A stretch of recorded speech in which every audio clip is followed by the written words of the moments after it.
जय जगन्नाथ सांग माने आज मु आपण मानक पई नहीं आसीची पवित्र गांधी जयंती उपरे 15टी गुरुत्वपूर्ण प्रश्न। आजिर प्रथम प्रश्नटी हेउची गांधीजी केबे जन्मग्रहण करिथिले।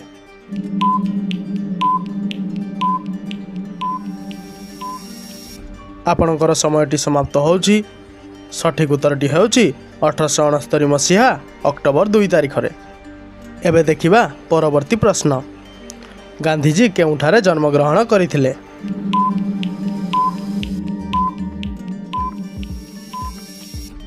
आपणकर समयटी समाप्त होउची। सठिक उत्तरटी होउची गुजरातर पोरबंदर ठारे। एबे देखिबा परवर्ती प्रश्न। गांधीजी को पितांक नाम कौन थिला।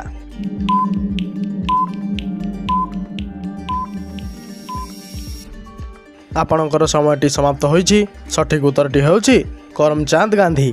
एबे देखिबा परवर्ती प्रश्न। गांधीजी को मातांक नाम कौन।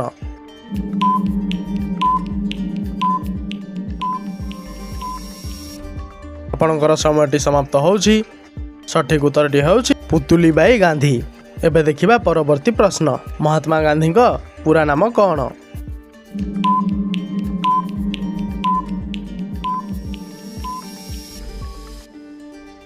आपणकर समयटी समाप्त होउची। सठिक उत्तरटी होउची मोहनदास करमचंद गांधी। एबे देखिबा परवर्ती प्रश्न। गांधीजी केते वर्ष बयस रे विवाह करिथिले।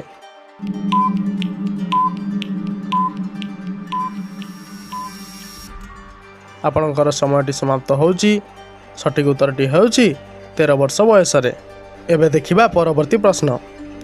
महात्मा गांधी को पिलादिनर नाम कौन थिला।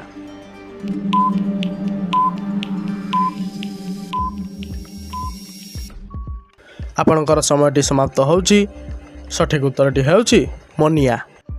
एबे देखिबा परवर्ती प्रश्न। गांधीजी को स्त्री को नाम कौन थिला।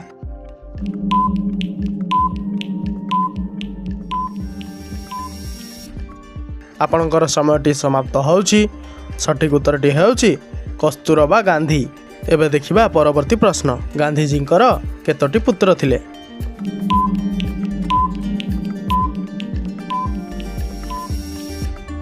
आपणकर समयटी समाप्त हो जाइछि। सठिक उत्तरटी हेउछि 4टी पुत्र। एबे देखिबा परवर्ती प्रश्न। गांधीजी पुत्र मानकर नाम कौन थिला।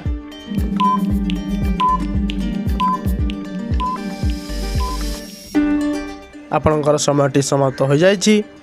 सठिक उत्तरटी हेउछि हरिलाल, मणिलाल, रामदास और देवदास।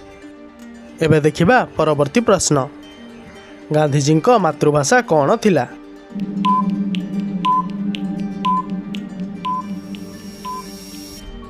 आपणकर समयटी समाप्त हो जाइछि। सठिक उत्तरटी हेउछि गुजराती। एबे देखिबा परवर्ती प्रश्न। गांधीजी केते वर्ष रे चाटशाली रे नाम लिखाइथिले।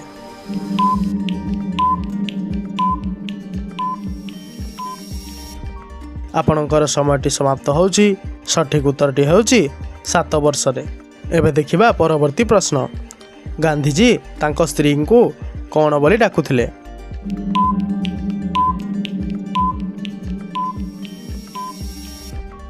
आपणकर समयटी समाप्त हो जाइछि। सठिक उत्तरटी हेउछि बा। एबे देखिबा परवर्ती प्रश्न। महात्मा गांधी केउ आश्रमर स्थापना करिथिले।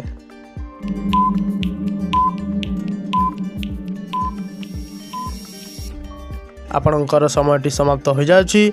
सठिक उत्तरटी हेउछि साबरमती आश्रम। एबे देखिबा परवर्ती प्रश्न। गांधीजी राजनैतिक गुरु किए थिले। एही प्रश्नर उत्तर आपण माने कमेंट सेक्शन रे जणांतु। आशा करूची वीडियोटी आपण मानकु पसंद आस्थबो। एही परि वीडियो नियमित देखिबा पई वीडियो को लाइक करंतु एवं चैनल को सब्सक्राइब करंतु। जय जगन्नाथ।